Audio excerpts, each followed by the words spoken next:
മിച്ചഭൂമി കേസിൽ തിരുവമ്പാടി മുൻ MLA George M തോമസിന് തിരിച്ചടി. ജോർജ് എം തോമസ് കൈവശം വെച്ച ഭൂമി കണ്ടുകെട്ടാൻ ലാൻഡ് ബോർഡ് ഉത്തരവിട്ടു.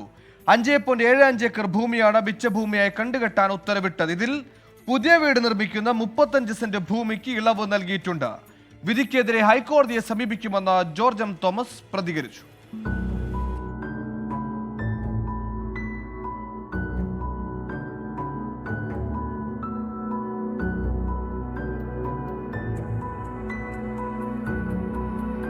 ജോർജ് എം തോമസും സഹോദരങ്ങളും കൈവശം വെച്ച 16.4 ഏക്കർ ഭൂമിയിൽ 5.75 ഏക്കർ ഭൂമി മിച്ചഭൂമിയായി കണ്ടുകെട്ടാനാണ് കോഴിക്കോട് ലാൻഡ് ബോർഡ് ഉത്തരവിട്ടത്. കണ്ടുകെട്ടുന്ന 5.25 ഏക്കറിൽ നിന്ന് പുതുതായി വീട് നിർമ്മിക്കുന്ന 35 സെന്റ് ഭൂമി ഒഴിവാക്കണമെന്ന് ജോർജ് എം തോമസിന്റെ അപേക്ഷ ബോർഡ് അംഗീകരിച്ചു.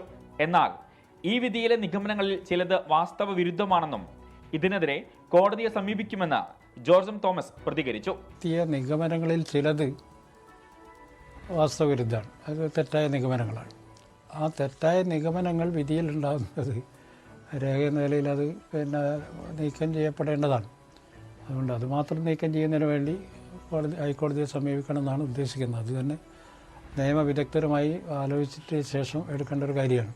കൊടിയത്തൂർ വില്ലേജിലെ 16.4 ഏക്കർ ഭൂമി തിരിച്ചുപിടിക്കാൻ 2000-ൽ ലാൻഡ് ബോർഡ് വിധിച്ചിരുന്നു. വിധിക്കെതിരെ ജോർജ് എം തോമസ് ഹൈക്കോടതിയെ സമീപിച്ചു.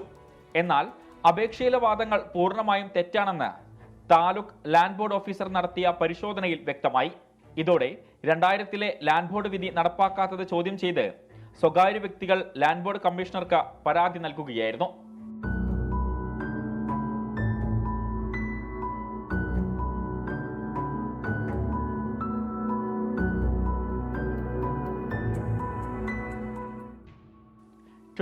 കോഴിക്കോട്.